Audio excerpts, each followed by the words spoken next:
Good morning. My name is Sylvia Choi, and as the Vice Chair of Faculty Affairs, I'm honored to partner with the Office of Faculty Development, comprised of Drs. Erica Freeling, Rick Saladino, Mel Tavares, and Maren Luno, in sponsoring a series of grand rounds focused specifically on topics pertinent to aspects of faculty development, such as well-being and mentoring. One subject that has caught the attention of even the lay press is the gloomy forecast for the pediatric workforce. While our department just had a very successful fellowship match, the numbers nationally are not so rosy. We are all passionate about educating and training future generations of pediatric scientists and physicians to continue our mission of providing the best care to children, and we need to understand more about the workplace challenges we face. So we are thrilled to have Mr. Michael J. Dill with us here today to speak more about this topic. Mr. Dill is actually the Director of Workforce Studies at the Association of American Colleges. He is recognized nationally as the subject matter expert on healthcare workforce data and research methods, with 25 plus years of experience working in the fields of health services research, survey design, and research communication. He actually is the creator both of the AAMC National Sample Survey of Physicians and the AAMC's ongoing Consumer Survey of Healthcare Access. In his current role, he manages a research and data analytics group with an extensive portfolio of research, data collection, and dissemination activities to support and inform the AAMC, its members, and the broader workforce research and policy community in their planning for the nation's physician workforce needs. We are so fortunate that Mr. Dill traveled here to be with us today, coming by train from DC because he cares about the environment, just like he does about the physician workforce, to provide us with an overview of not just pediatrics, but the overall physician workforce projections here in the US, the most recent research being conducted here at the AMC, and how these frame our understanding of the nation's current and future workforce needs. Please join me in welcoming Mr. Dill.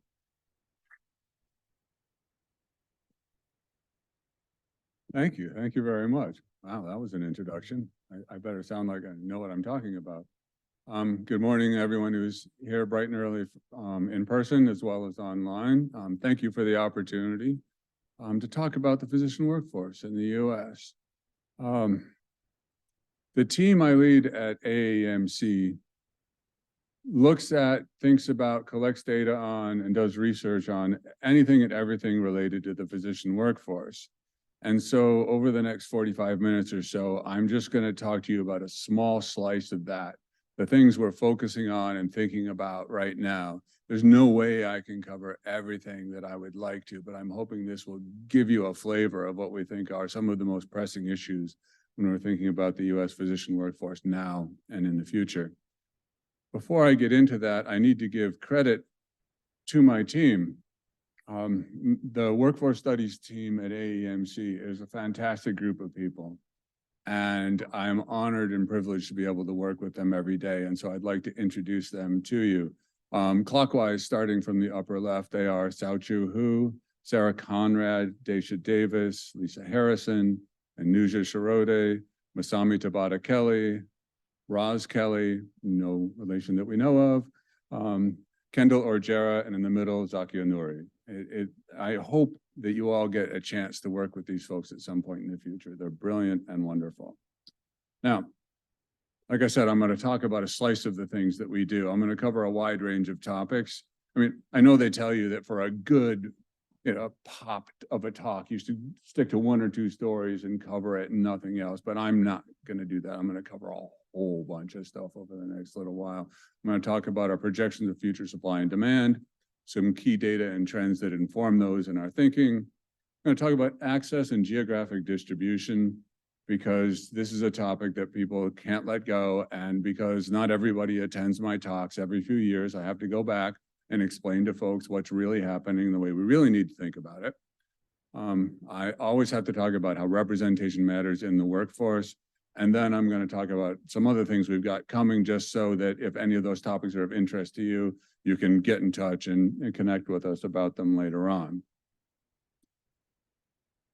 Okay, starting with the physician workforce projections. Now, every year for 8 or so years now, the AAMC has released a report featuring projections of the future supply and demand of the physician workforce.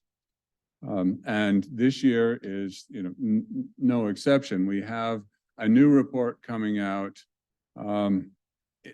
It was going to come out in November, but now not so much. So I'm hoping it'll be out in time for the holidays.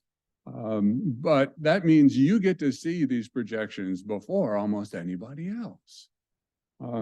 So for years now, we've been projecting shortages of physicians. I hope at least some of you are aware of the fact that we have a shortage of physicians in the United States, and we've been projecting that it will get worse.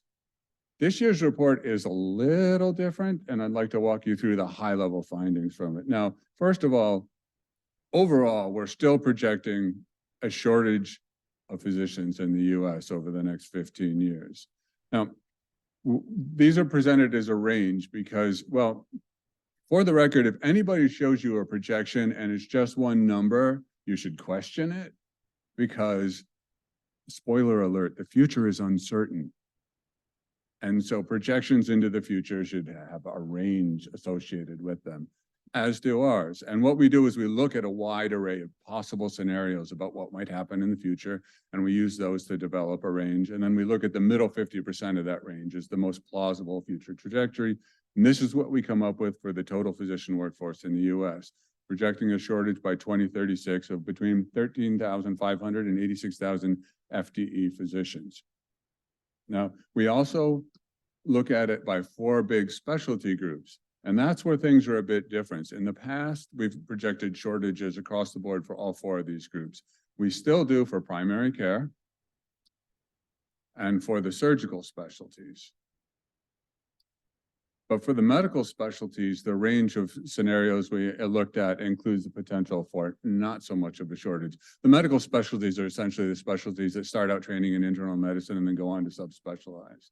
And then we have the oh so lovely and confusing and nonsensical other specialties category, where we're also saying overall there may or may not be a shortage 15 years out. Now, the other specialties category is kind of messy because it's literally anybody who's not in the other 3. So it includes psychiatry and radiology and pathology and so on. And so one of the takeaways from this is that you can't say anything about any given individual specialty from this. These are just overall trends into the future that we're looking at. In fact, when I'm looking at these, some things that come to mind are, the fact that we've gone to all shortage all the time to mostly shortage, but sometimes maybe not, means we're moving in the right direction in terms of addressing the shortage of physicians in the country, right? And this is what we want. But we need to dig in now to more specialty-specific analyses before we can say anything about a given specialty. Just because we're projecting shortages for surgical specialists, for instance, overall, doesn't mean any given surgical specialty is facing a shortage. We have to look at them specifically, and that's what we need to start doing more of. And I want to make this clear. We still need more physicians than we've got and that we're going to have, especially since we care about equity. And I would like to explain that comment a little further, because to me, this is the big thing about physician shortages in the US. It's multifaceted. There are current shortages and designations, and I'll talk about those, but there are projected shortages, but then there are shortages in terms of equity and access and use. And so let's go through those so that we understand the full landscape of the physician shortage in the US. Now, many of you may be aware that the Health Resources and Services Administration actually designates health profession shortage areas across the US. This map is from them, and it shows their primary care shortages that they've designated across the US. The darker the green color, the deeper the shortage of primary care physicians in that area. So one of the things to take away from this map is anywhere that's green is a primary care physician shortage, and that's a lot of the country. Right? Now, one of the downsides to the health profession shortage area designations is they only do primary care and then mental and behavioral health. They don't do any of the other specialties. But still, if we're just looking at primary care, that's huge. Now, add to that the projections. That's the second piece that I've already talked about. Notice the starting point. I didn't talk about that before. That 37,000 starting point is in part based on those health profession shortage area designations and how many physicians we would need to eliminate them. So we start with that, then we project forward.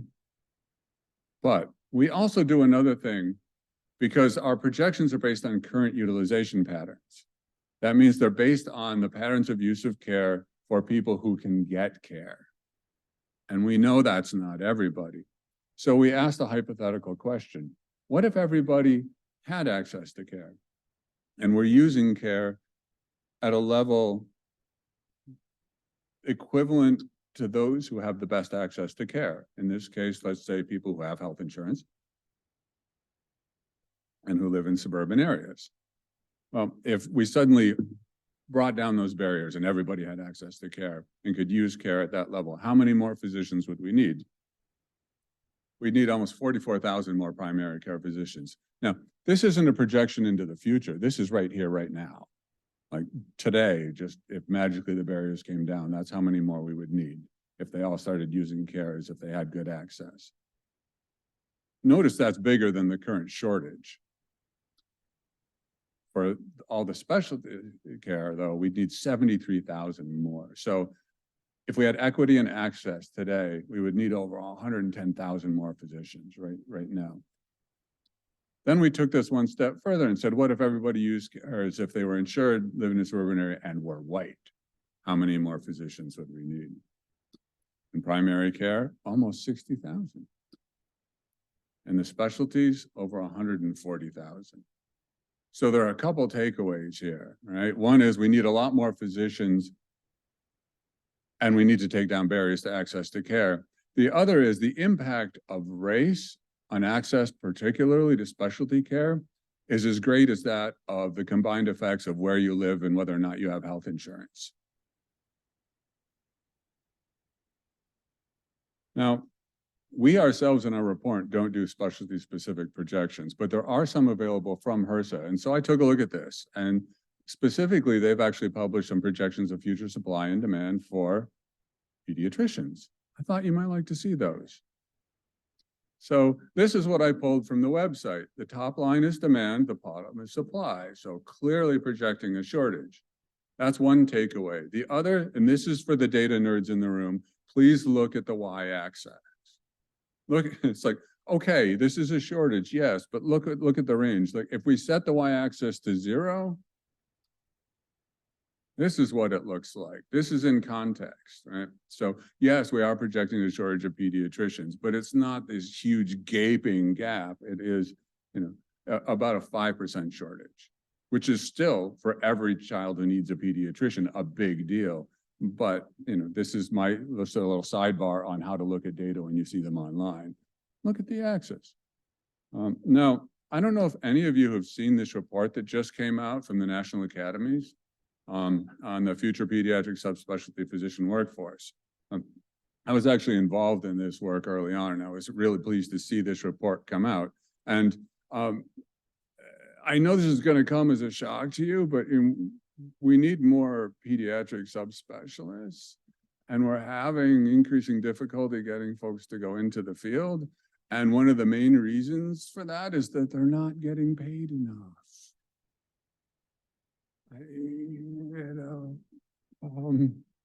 Now, I pulled a couple points from that report that I wanted to focus on because, okay, they're not getting paid enough. Well, why is that? Well, first of all, I thought it was interesting that anywhere from 10 to 20% of children in the U.S. visit a pediatric subspecialist in any year. But children are the largest group in the U.S. living in poverty, which, apart from being appalling in its own right, relates here because that means a huge proportion of them are covered by Medicaid, which means Medicaid reimbursement rates have a lot to do with how much pediatric subspecialists get paid. So maybe there's something that needs to be done there. I know none of this is news to you, but I have to say it out loud. Okay, some key data and trends on the general workforce, starting with some demand side factors. Now, one of the biggest factors affecting demand for physicians in the US is other health professions, specifically PAs and NPs. The more they do, that physicians used to do or sometimes do, the less physicians have to do. Now, given that we have a huge shortage of physicians and we want to be doing team-based care, this is a good thing. What gets me, though, is the growth in the number of PAs and NPs in this country. It is nothing short of remarkable. These are Bureau of Labor Statistics employment projections. 10 years, 46% growth in NPs and 28 in PAs. I mean, that's just, and what gets me, and one of the, I think, the clear indicators of how desperate the shortage of physicians in this country is that the health systems cannot seem to soak up enough NPs and PAs. In my world, when you look at the projections and data and everything, you see growth rates like this, you expect them to do this pretty rapidly, but these keep going up and up and up and up. So clearly there's a need for these professionals, and it affects the demand for physicians. And given the shortage, that's a good thing. The core of demand for physicians is, of course, the U.S. population, which has grown rapidly. I don't know if most people think about the growth of the U.S. population much, but it has grown remarkably. The population of this country is going to double in my lifetime. That's a lot more people who need a lot more physicians. But here's an interesting look at the annual growth rate in the population. Percent change. Something happened in 2020. And so that's part of what we need to consider when we're thinking about demand, is that the population stopped growing so much. And speaking of something that happened in 2020, we've had a lot more death in this country as a result of COVID. So the brownish color is the expected deaths. This is analysis from the Kaiser Family Foundation. And the greenish color, which is a horrible color green now that I'm looking at it, are the deaths in excess of what would have been expected that's attributed to COVID. And this chart starts in March of 2020, but it goes through December of last year. So you can see we're still getting more people dying because of COVID, regardless of what anybody else might be saying. And this has implications for demand that I'll get to in more detail later on. But first, I want to talk about the fact that the effects of COVID were uneven. We all know this, but life expectancy went down across the board. But based on your race and ethnicity, it went down more or less. And the differences were already there. And this is just not okay. And that's another thing that needs to be said out loud. But okay, COVID affected our projections in a whole bunch of different ways. It's complicated. First of all, we're projecting 3.3 million fewer people than we used to in the US, which means demand will be down. But long COVID is going to drive demand up. And this is just a preliminary estimate. We really don't know how far it's going to drive it up. Then there's acute COVID, also going to drive demand up. So overall, we're estimating an annual increase in demand for physicians about 1% per year, which may not seem like a lot, but when you're talking about over 900,000 clinically practicing physicians in the US, 1% actually is a significant number. So keep that in mind. Now, on the supply side, what are some key things we're thinking about?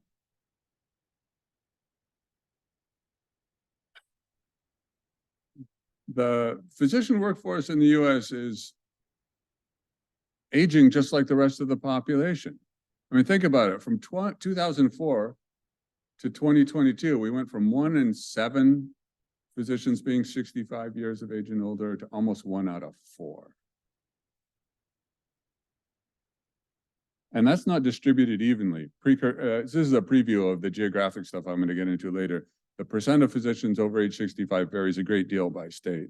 New Mexico, Florida, New Jersey, Maine have more to be concerned about than everybody else. But the bottom of the scale is 18%. So the youngest state still has 1 out of 5 physicians 65 and over. Now, I thought this would be a good point to show you some data we have online. If you're interested in looking more at the pediatricians in particular, that my team has just posted. We have this great new dashboard where you can look at any physician specialty that has at least 2,500 members. And so I pulled up the data for pediatrics and put them into my slides. So let's take a brief look at the demographics of pediatricians in the US. Percent age 65 and older, well, that's right on par with the workforce as a whole, almost 1 out of 4. Mostly white, mostly office-based practice, About a quarter of them are international medical graduates, also on par with the US. Now, you can also, look at their concentration per 100,000 population by state. So there are more of them per population in DC than anywhere else. This always shows up. DC is always an outlier, and you need to understand how things happen in DC. Like a lot of them are working in Virginia and Maryland. There are also just a lot of doctors in DC. AAMC actually employs quite a few of them. But what's interesting, and I'm so glad we included the territories in these data, is the next thing down this, Puerto Rico. It's a high concentration of pediatricians. Did you know that? I didn't know that. And then you can also compare them by state. So, pediatricians in New York are more Asian and less white and less Black than pediatricians in Mississippi, and they are also older. Speaking of the aging of the physician workforce, one of the things I've heard a lot about ever since COVID hit is this great resignation, where physicians are deciding it's time to retire. And every time people say that to me, I've said, show me the data, and they can't. So I looked for some, and it's not a thing. I've been talking about this for a couple of years, but everybody says, but I know so-and-so who retires. Yes, well, if 1 out of 4 physicians are 65 and over, then a lot of them are going to be retiring anyway. It doesn't have anything to do with COVID. Although, I will say that the average retirement age for physicians is higher than 65, and it's a good thing too, or the shortage would be way worse. But I found a really interesting study from the Census Bureau that helped explain this. The retirement trends because of COVID went both ways. The percent who decided to leave early because of the pandemic went up, but the percent who decided to delay retirement went up too. So they balanced each other out. So all these folks who were talking about knowing people who retired, yeah, okay, they were in that percent who decided to retire early. But what they weren't talking about is their friends who also decided to stay longer. Now, overall, retirement is still a thing. Again, aging physician workforce. This is the number of physicians who are retiring every year. And if we look at the 2022 numbers, it's about in the range of what we would expect. The one period that stands out is towards the beginning of this graph, the Great Recession, where we saw numbers stay down for a long time. And that's because, as near as I can tell, the one thing that most accurately predicts physician retirements is the economy. If your retirement portfolio sucks, you're not going to retire. Imagine that. Physicians are people too. But another thing I'm very concerned about, and I'm assuming you are too, is burnout. Not to change subjects quickly, but this is the thing we spend a lot of time thinking about on my team at AAMC. And so we've done a couple national sample surveys of physicians, and the most recent one shows us that physicians are in fact burnt out. So we used one of the measures from the Maslach inventory. But okay, let's not look at the folks who are never burnt out. A few times a year or less, that'd be nice. Once a month or less, I could even live with that. But a few times a month or more, and it's still over half of all physicians are feeling burnt out that much as of 2022. That's a crisis. And so we ask ourselves, where's burnout coming from? And actually, we didn't ask ourselves because that would be silly. We asked physicians. We surveyed the physicians and we asked them where the burnout is coming from. And they fall into 2 main categories. One is workplace stuff, and the other is, clinical care stuff. I mean, the bottom of this chart is all about, high volume of care, intensity, et cetera.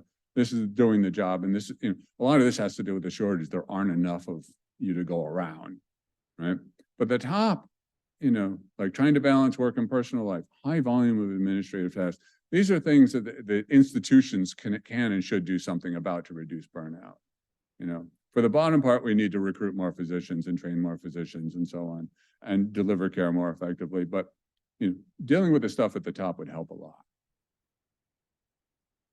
And not surprisingly, burnout went up during COVID.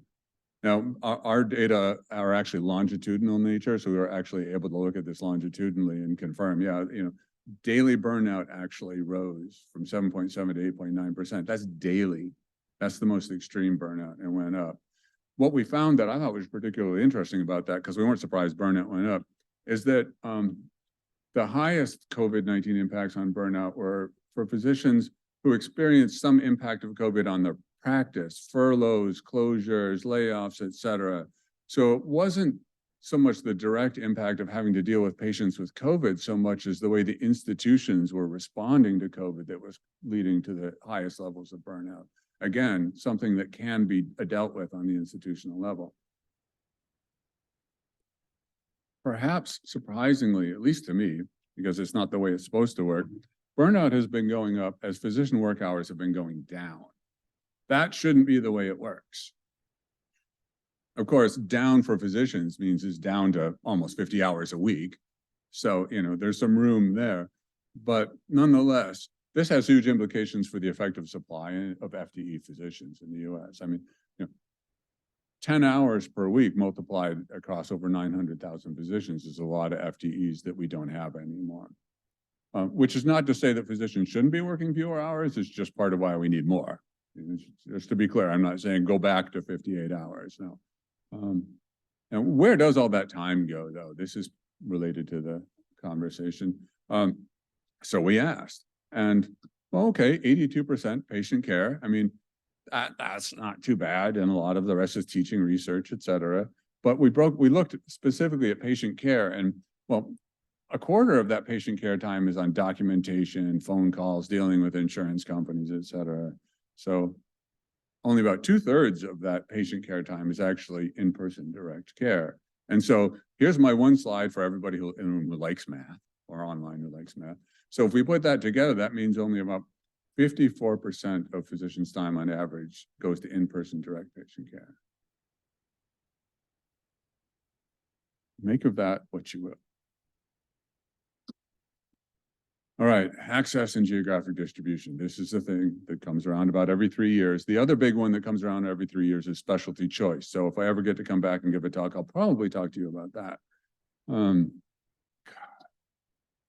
So first of all, access to care.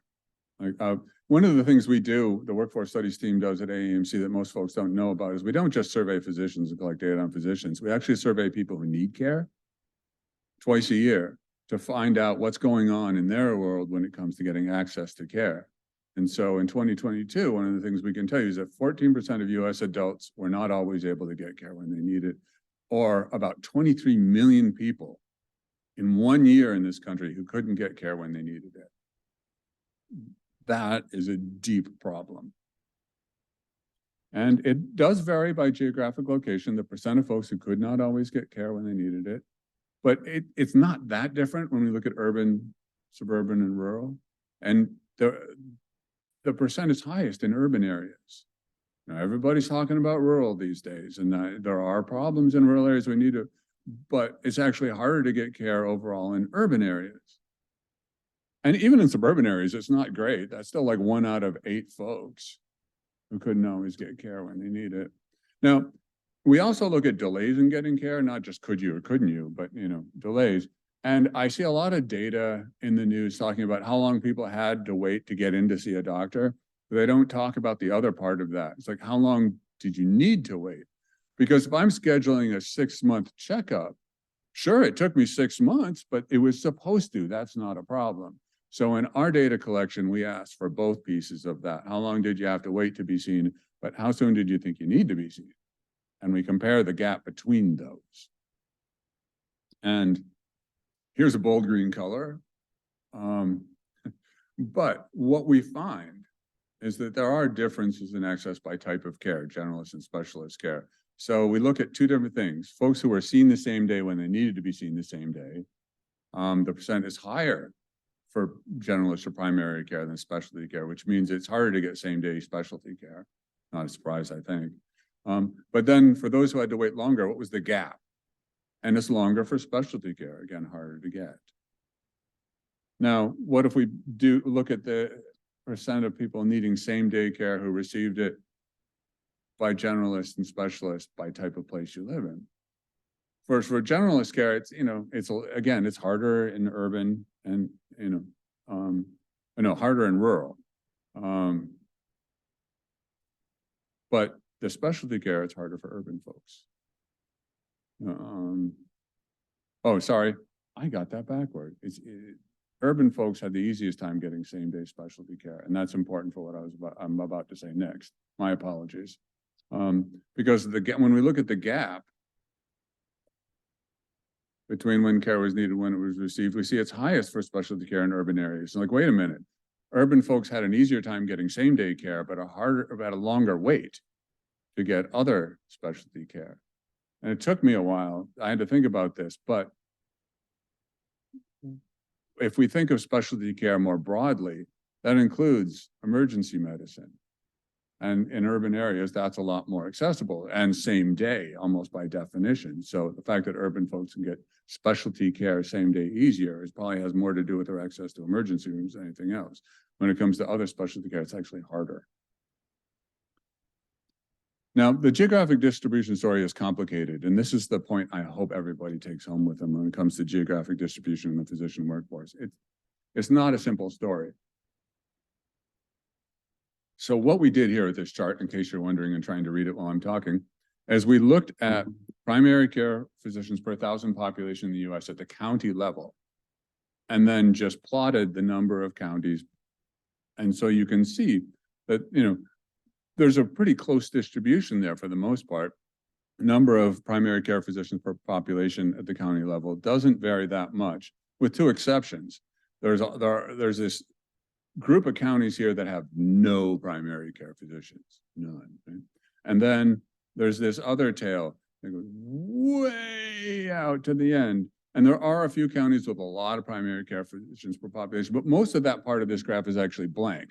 There's one county way out on the right end that has a ton of primary care physicians per 1,000 population.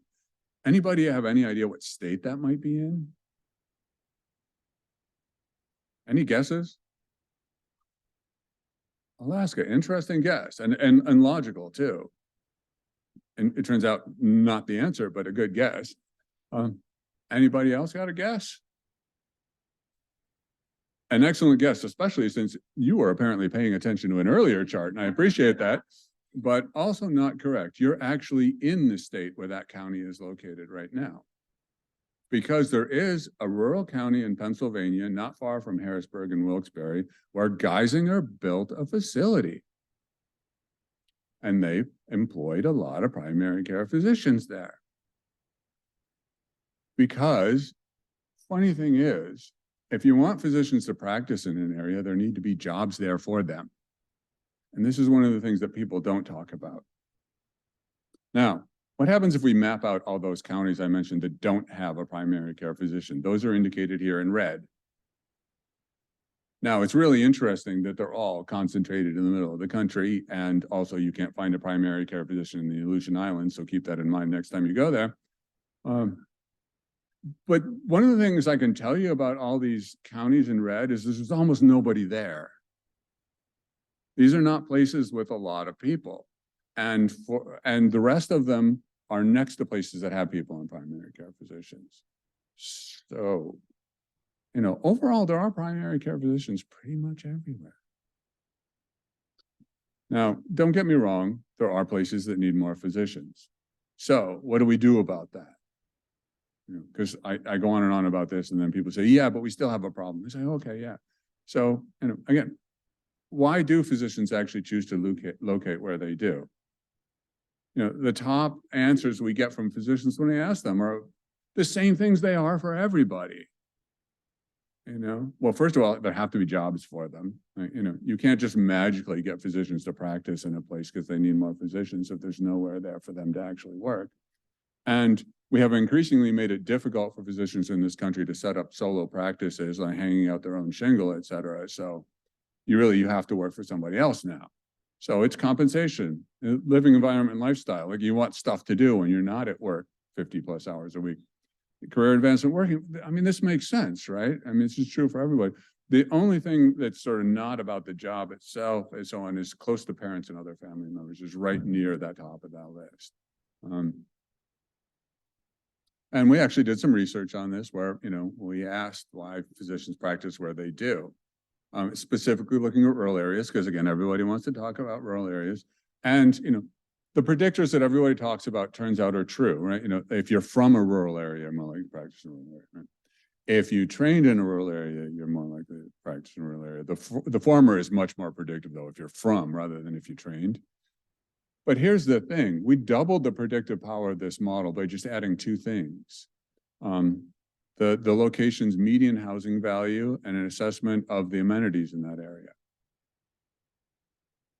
Because it has as much to do with what's in the place, if not more, than it does with everything that's within our control in terms of training physicians, right? And again, there needs to be an economy there. There need to be jobs there. Physicians have spouses and partners and children and lives, and their spouses and partners need jobs too. If there's no economy for them to find jobs, and a lot of physicians marry other physicians, like 40%, but they also want good schools.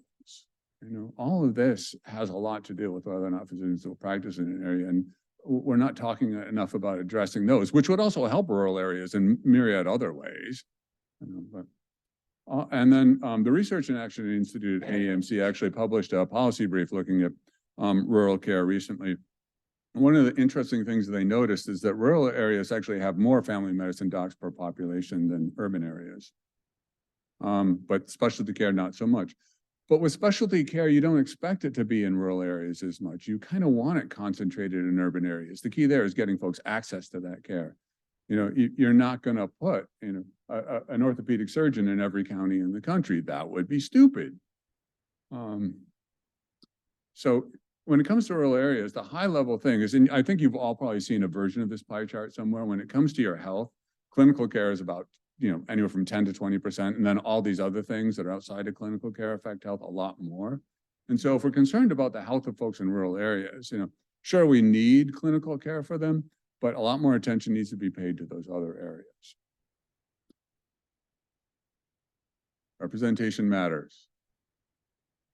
Speaking of access to care, what if we go back and take a look at the percent not always able to get care, but instead of by place, we look at it by race? This is what we see. You notice there's a lot more variation here. And I don't think there are any great surprises, except perhaps the way the Native Hawaiians and other Pacific Islanders stand out as having the worst access. Although I myself didn't expect the second worst access to be the Asian group. But one of the problems there is we keep aggregating Asian if it's a homogeneous whole, and it's not. Well, none of these are, but that one kind of jumps out. So what if we compare this to similar data on place? Now, I wouldn't do this for a peer review publication, but for a talk, I put them all in the same chart. So here's the percent not always able to get care by urban, rural, and suburban places. You can see that they're relatively close together. And honestly, the lower the number here, the better. So it's race and ethnicity that's driving access to care more than place. But Michael, you may say, don't they interact? Why, yes, they do. So, but if I put together a chart where I look at every combination of race and place type, it couldn't fit it on a slide. So I put together a table where I looked at the 5 combinations with the best access and the 5 combinations of race and place with the worst access. And this is what I found. And I'd like to, so best access, lowest percent not always. Worst access, highest percent not always. So one of the things I'd like to highlight is all types of places have best and worst access. Like, it's not like rural has the worst access and urban has the best or anything. It's all types of places when you look at these combinations. The other is, again, this group, Native Hawaiian and Pacific Islander. I actually wasn't aware of how bad that was until we did this analysis. And I was like, oh my gosh, in every single type of place that we looked at, they make the list of the groups with the worst access to care. All right, circling back around, remember this map, where the places without any primary care physicians are concentrated down the middle. Then remember this map, where it's where the designated shortage areas are. They're not really down the middle, are they? Again, because those places with no primary care doctors have no people. The shortage areas are, I would say, concentrated in the southeast in the United States and the southwest. That's where the deepest shortages are, right? Looking at this map. So I decided to have a little fun and map some other things.